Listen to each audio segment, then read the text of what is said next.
धनु राशि के जातक जो कि सिंबल धारण करते हैं हाथ में धनुष बाण का, जो हमेशा अपने लक्ष्य की तरफ एक चित्त होकर, दृढ़ प्रतिज्ञ होकर आगे बढ़ते रहते हैं। कितनी भी प्रॉब्लम्स आए, कितनी भी मुश्किलें आए, इनको नहीं हिला पाते। ये हर हालत में अपने लक्ष्य तक पहुंचते हैं। नमस्कार, स्वागत है आपका दीपा ज्योतिष में और स्वागत है मेरे चैनल 21st सेंचुरी मॉम में। आज बात करेंगे कैसा रहेगा वर्ष 2025 धनु राशि के जातकों के लिए। तो ये वर्ष बाकी वर्षों से काफ़ी अलग है। जनरली ऐसा होता है कि हम जब वर्षफल की चर्चा करते हैं तो 4 बड़े ग्रहों की विशेष रूप से चर्चा करते हैं, क्योंकि ये लंबे समय तक एक राशि में रहते हैं। वो हैं बृहस्पति, शनि, राहु और केतु। लेकिन इस साल कुछ बहुत अजीब घटनाएं होने वाली हैं। मंगल, शुक्र, बुध जो कि छोटे ग्रह हैं और जो बहुत जल्दी राशि परिवर्तन करते हैं, वो भी इस बार बहुत लंबे समय तक एक एक राशि में रहने वाले हैं। और बृहस्पति अतिचारी होने वाले हैं। अतिचारी का मतलब है ओवर स्पीड। जो ग्रह 100 की गति से मूवमेंट करता है, वो अगर 500 की गति से मूवमेंट करेगा तो उसके रिजल्ट्स भी उतने ही स्पीडी होंगे, उतने ही फास्ट होंगे, उतने ही तेज होंगे। अब अगर आपके हॉरोस्कोप में बृहस्पति अच्छी स्थिति में है तो अच्छे फलों में तेजी आएगी। अगर बृहस्पति नीच के हैं या शत्रु राशि में बैठे हैं तो खराब फलों में भी तेजी आएगी, उसके लिए भी तैयार रहिए। शनि राशि परिवर्तन करने वाले हैं 29 मार्च को। कुंभ राशि से मीन राशि में आ जाएंगे। अपनी मूल त्रिकोण से बृहस्पति की राशि में आएंगे। हालांकि बृहस्पति की राशि में आना एक अच्छी बात है, क्योंकि बृहस्पति शनि के मित्र हैं और बृहस्पति की राशि में आने के बाद शनि की जो क्रूरता है वो बहुत हद तक कम हो जाएगी। तो जिन लोगों का एक बुरा वक्त चल रहा था, कठोर समय चल रहा था, उनके लिए खुशखबरी है। शुक्र 4 महीने उच्च के होकर के लगातार मीन में ही रहने वाले हैं, जो कि एक बहुत अच्छी खबर है। देखिए, शुक्र अगर किसी की हॉरोस्कोप में अच्छी स्थिति में है तो उसके लिए बहुत अच्छा होगा। लेकिन अगर किसी की हॉरोस्कोप में थोड़ी खराब स्थिति में भी है तो भी रिजल्ट्स पहले से बहुत बेहतर होंगे। ये एक अच्छी खबर है। अब मैं बात करती हूँ डेट वाइज। आप लोग बोलते हैं मैडम डेट्स नहीं बताते हैं, तो मैं डेट्स सारे साल की लिखवा रही हूँ। आप चाहें तो पेपर पेन लेकर के इन डेट्स को नोटिफाई कर सकते हैं। तो हम शुरू करते हैं बृहस्पति से। बृहस्पति अतिचारी रहेंगे।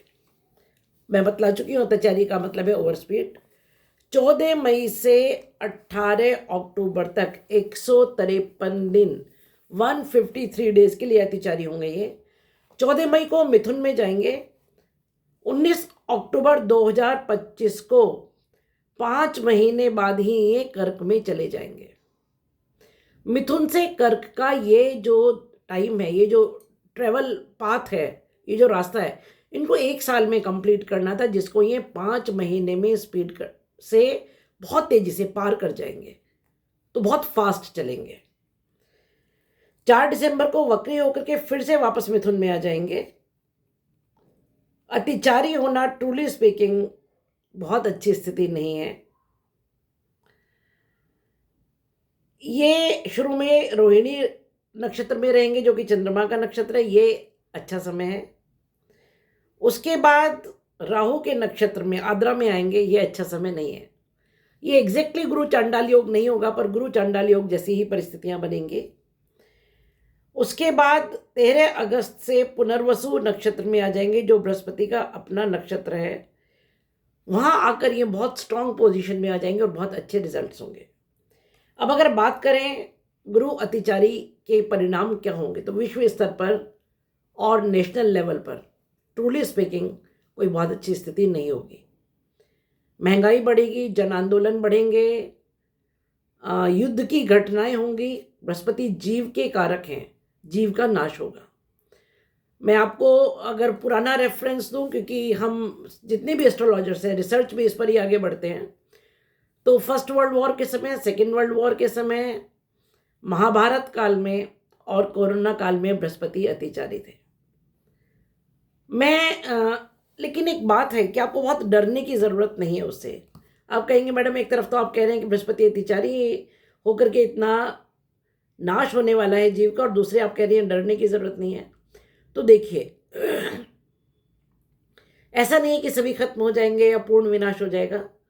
ये सब घटनाएं होने के बाद भी, चलिए रिसेंटली मैं कोरोना की बात करती हूँ। तो कोरोना हुआ, सचमुच में बहुत लोग गए, पर मैं और आप जिंदा हैं, सुरक्षित आज बैठे हुए हैं, मैं बोल रही हूँ और आप सुन रहे हैं, इसलिए इतना परेशान होने की ज़रूरत नहीं है। हाँ, विश्व स्तर पर और नेशनल लेवल पर जो प्रॉब्लम्स होंगी वो डेफिनेटली हम सबको फेस करनी पड़ेंगी।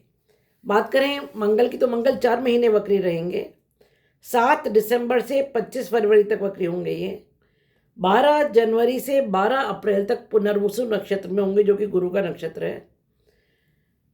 12 अप्रैल से वक्री होकर के फिर से पुष्य नक्षत्र में आएंगे, जो कि शनि का नक्षत्र है। पुनर्वसु का मतलब है फिर से एस्टेब्लिश होना, री एस्टेब्लिशमेंट। लाइफ में कुछ री एस्टेब्लिशमेंट होंगे आपके, कोई पुरानी चीज़ें जो टूट गई थी, खो गई थी, जहाँ से आप दूर हो गए थे, वो फिर से जीवन में आएंगी। और जब पुष्य नक्षत्र में होंगे, शनि के नक्षत्र में, वो समय ऐसा है कि थोड़ा सा संभलने की ज़रूरत है। बृहस्पति, जैसे कि मैंने कहा, 3 फरवरी से मार्च 29 तक मार्गी होंगे। शनि मीन में 29 मार्च को आने वाले हैं। 28 मार्च तक ये पूर्व भाद्रपद नक्षत्र में रहेंगे, जो कि बृहस्पति का नक्षत्र है। उसके बाद अपने खुद के नक्षत्र में आ जाएंगे, उत्तर भाद्रपद में, जो शनि का अपना नक्षत्र है, और यहाँ पर ये पूर्ण बली होंगे। मीन राशि में 6 ग्रह एक साथ होंगे, षड ग्रही योग बनेगा 29 मार्च से। ये स्थिति सचमुच में अच्छी नहीं है, किसी के लिए भी अच्छी नहीं है। अब अच्छी बात यह है कि चंद्रमा वहां सिर्फ 2.5 से 3 दिन रहेंगे, क्योंकि चंद्रमा तो 2.25 से 2.5 दिन में राशि परिवर्तन कर जाते हैं। इस समय शनि, राहु, शुक्र, सूर्य, बुध और चंद्रमा, ये सब एक साथ मीन राशि में होंगे। तो ये एक ऐसा समय है जब सभी लोगों को विशेष रूप से संभलने की जरूरत है। राहु 1 जनवरी से 16 मार्च तक शनि के नक्षत्र में रहेंगे, तो इस समय मकर और कुंभ राशियां आपके होरोस्कोप में जहां भी हैं, जिस भी घर में, वो घर आपके एक्टिवेट हो जाएंगे। 16 मार्च से 23 नवंबर तक राहु गुरु के नक्षत्र में रहेंगे, उस समय धनु और मीन राशियां एक्टिवेट होंगी। उससे रिलेटेड जो रिजल्ट्स है वो आपको अच्छे मिलेंगे। 18 साल बाद राहु अपने खुद के घर में कुंभ में आ रहे हैं, क्योंकि कुंभ राशि में शनि के अलावा राहु भी उसका स्वामित्व धारण करते हैं। कुछ एस्ट्रोलॉजर्स इससे एग्री करते हैं, कुछ नहीं करते हैं। 23 नवंबर से ये अपने खुद के नक्षत्र में आएंगे, जो कि शतभिषा नक्षत्र है, और इस समय एक्सट्रीमली बली होंगे। तो ये जनरल प्रेडिक्शंस, जनरल चीज़ें हैं, लेकिन बात यह है कि इसका परिणाम, इसके इम्पैक्ट्स, इसके रिजल्ट्स आपकी राशि पर क्या होंगे, धनु राशि पर क्या होंगे। तो मैं प्रथम घर से शुरू करती हूँ। प्रथम घर पर अतिचारी बृहस्पति की 15 मई से दृष्टि होगी, और यहाँ मंगल की 7वीं दृष्टि होगी जब मंगल वक्री होगा। क्योंकि धनु राशि के स्वामी बृहस्पति हैं, तो ये समय आपके लिए बहुत अच्छा समय होगा।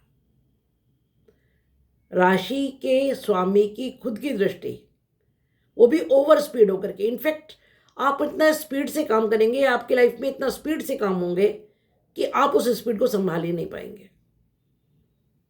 बहुत सारे रुके हुए काम किसी भी फील्ड से रिलेटेड थे, अब फटाफट फटाफट खटाखट खटाखट डिसीजंस लेंगे।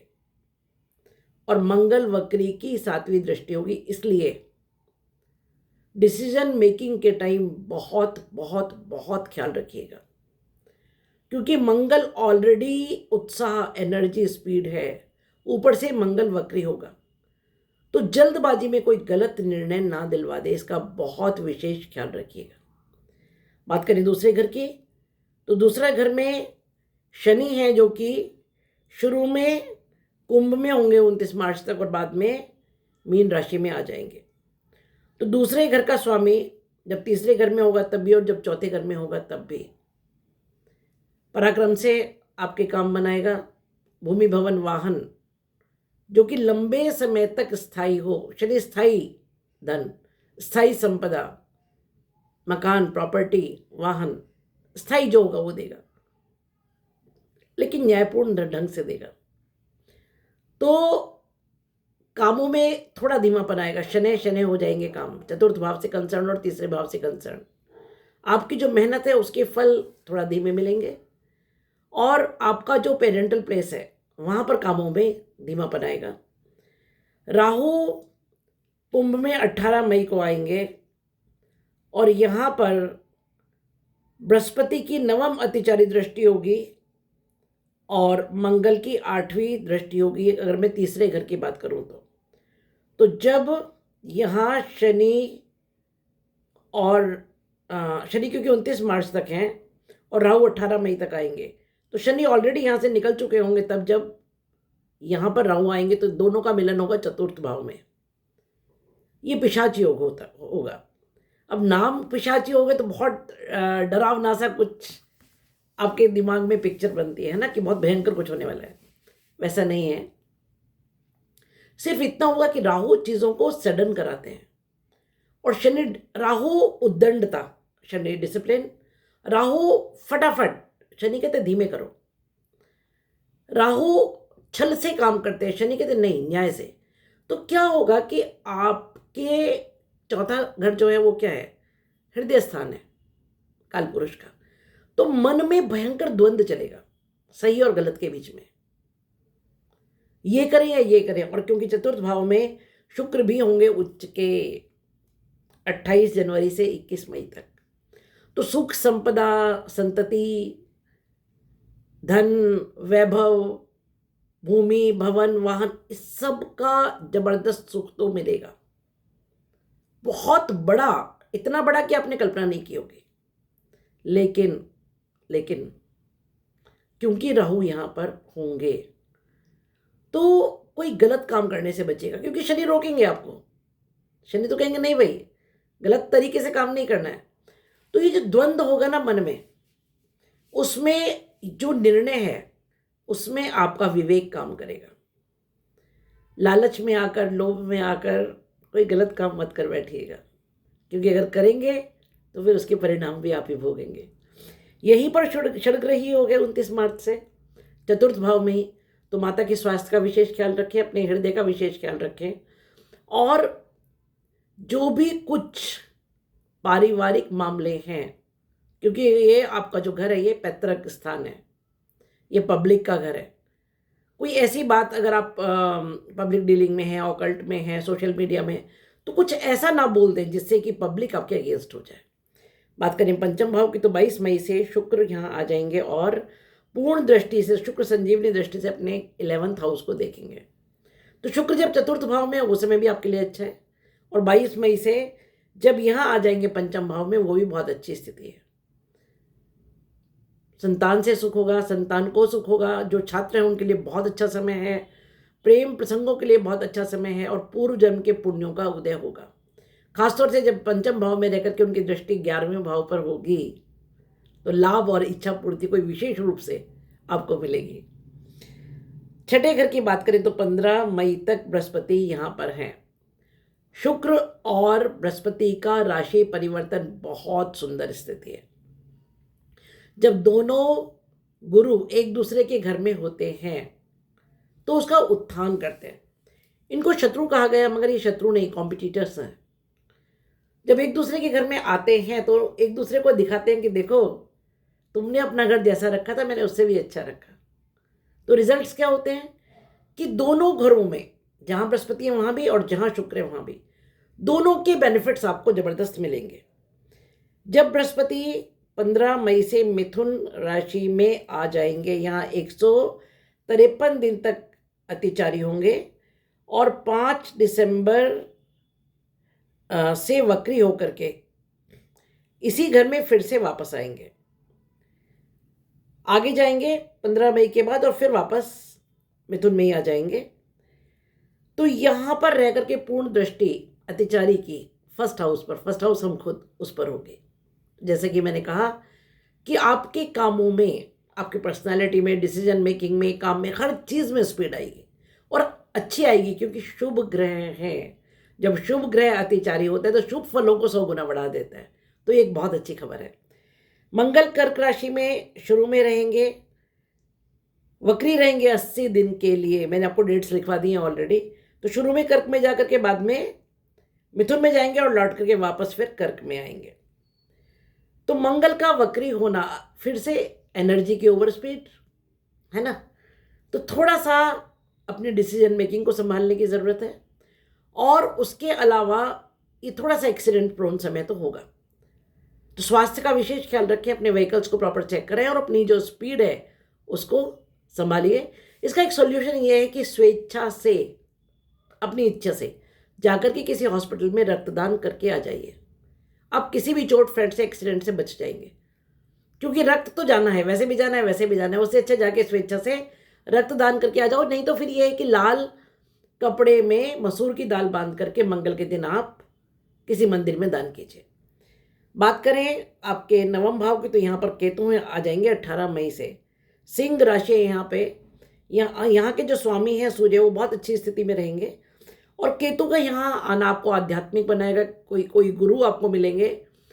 पिता के साथ थोड़ा सा वैचारिक मतभेद हो सकता है, लेकिन ये समय अध्यात्म के लिए बहुत अच्छा। और केतु सडन, अचानक के कारक है, तो आपके भाग्य से अचानक कुछ काम बनेंगे। बात करें दशम भाव की, तो यहाँ पर दृष्टियां बहुत अच्छी हैं। शनि की दृष्टि, राहु की दृष्टि और शुक्र की संजीवनी दृष्टि 4 महीने। बृहस्पति की दृष्टि 15 मई तक रहेगी अतिचारी की, और मंगल की चौथी दृष्टि रहेगी। वैदिक एस्ट्रोलॉजी में जितना इंपॉर्टेंट किसी ग्रह का प्लेसमेंट है, उससे ज़्यादा इंपॉर्टेंट है दृष्टियाँ। तो ये कर्म भाव है, 10वां भाव। इतनी सारी अच्छी दृष्टियाँ इस घर को जबरदस्त उठाएंगे। मंगल इस घर में उच्च के होते हैं, तो जब यहाँ पर उनकी दृष्टि होगी तो वो भी उच्च दृष्टि होगी। जबरदस्त स्पीड आएगी काम में और जबरदस्त बेनिफिट मिलेंगे वर्क प्लेस पर, इतने ज़्यादा कि अकल्पनीय, आपने सोचा भी नहीं होगा। उतने बेनिफिट्स, फादर से लाभ, फादर को लाभ, गवर्नमेंट से रिलेटेड कोई भी काम रुके हुए उनमें फ़ायदा, वर्क प्लेस पर फ़ायदा, कोई ट्रांसफ़र, प्रमोशन, बहुत अच्छा बेनिफिट आपको कर्म भाव से, कर्म प्लेस पर मिलेगा। बात करेंगे 11वें भाव की, तो 22 मई से शुक्र की संजीवनी दृष्टि अपने ही घर पर होगी, जो कि बहुत अच्छी स्थिति है। ये 22 मई से लगभग 1 महीने का समय बहुत ही अच्छा होगा, क्योंकि शुक्र अपनी पूर्ण दृष्टि से, संजीवनी दृष्टि से अपने ही घर को देखेंगे। कोई विशेष इच्छा पूर्ति इस समय आपकी होगी, विशेष धन का लाभ, वैभव का लाभ, लक्ष्मी का आगमन। कोई बहुत पुराना रुका हुआ अगर धन आपका था तो वो भी आएगा। और इस समय बृहस्पति की भी 15 मई से, क्योंकि यहाँ पर दृष्टि होगी, तो 2 गुरुओं की दृष्टि लाभ भाव पर, बल्ले बल्ले, बहुत अच्छी स्थिति है। यहाँ पर मंगल की भी चतुर्थ दृष्टि होगी, जो नीच के होंगे, तो वही होगा कि स्पीड होगी हर चीज़ में, लाभ में, इच्छा पूर्ति में। बस वही जो बात मैंने फर्स्ट हाउस के बारे में कही थी, उसका मैं फिर से रिपीट करती हूँ कि कोई भी डिसीजन मेकिंग में प्लीज़ थोड़ा सा रुक करके, 2 बार विचार करके तब उस डिसीजन को फाइनल कीजिए। बात करें 12वें घर की, तो 12वें घर में बृहस्पति की 7th दृष्टि होगी 15 मई तक। मंगल जो 12वें घर के स्वामी हैं, वो क्योंकि वक्री होंगे, तो 12वां घर खर्चे का घर है, तो खर्चे होंगे। धन आएगा भी खूब, लेकिन धन जाएगा भी खूब। उसके लिए कोई भी खर्चा करने के पहले 2 बार सोचिएगा कि क्या ये खर्चा ज़रूरी है। अगर ज़रूरी है सिर्फ तभी उस खर्चे को करें। कुछ रेमेडीज़ मैं आपको बता रही हूँ पूरे साल जो आपको करने चाहिए। हनुमान चालीसा ज़रूर कीजिए, क्योंकि मंगल का वक्री होना फ़ायदा देगा आपको, नुकसान के बजाय, अगर आप हनुमान चालीसा करते हैं। राहु का ट्रांजिट होगा, 4th प्लेस हृदय स्थान है काल पुरुष का। हृदय पर राहु यानी सोच में छल, सोच में कपट। हम चाहें या नहीं चाहें, पाप आएगा ही मन में। उसके लिए सरस्वती पूजा कीजिए, क्योंकि बुद्धि की जो स्वामिनी हैं वो माँ सरस्वती हैं। आपकी बुद्धि को वश में रखेंगी, कुछ गलत नहीं करने देंगे। देखिए राहु जी तो आएंगे, कुछ भी आपसे कांड कराएंगे और चले जाएंगे लेकिन जो उसके परिणाम हैं वो राहु जी भोगने नहीं आएंगे, वो आपको ही भोगने हैं। इसलिए सरस्वती पूजा कीजिए। और बृहस्पति क्योंकि अतिचारी हैं, तो अगर आपके हॉरोस्कोप में अच्छे हैं तो भी और बुरे हैं तो भी, दोनों ही परिस्थितियों में केले के पेड़ को थोड़ी सी हल्दी डालकर जल दीजिए। ये 3 चीज़ें अगर आप कर लेते हैं तो पूरा साल आपका बहुत अच्छा जाएगा। देखिए ये साल मिक्स्ड होने वाला है, कुछ अच्छा कुछ बुरा, और मैंने बहुत ओपनली आपको अच्छी और बुरी दोनों ही चीज़ें बताई हैं। ईश्वर करे ये वर्ष आपके लिए शुभ हो। Stay happy, stay blessed. Video को लाइक कीजिए, शेयर कीजिए, सब्सक्राइब कीजिए। मिलते हैं एक ऐसे ही वीडियो के लिए। तब तक खुश रहिए, मस्त रहिए।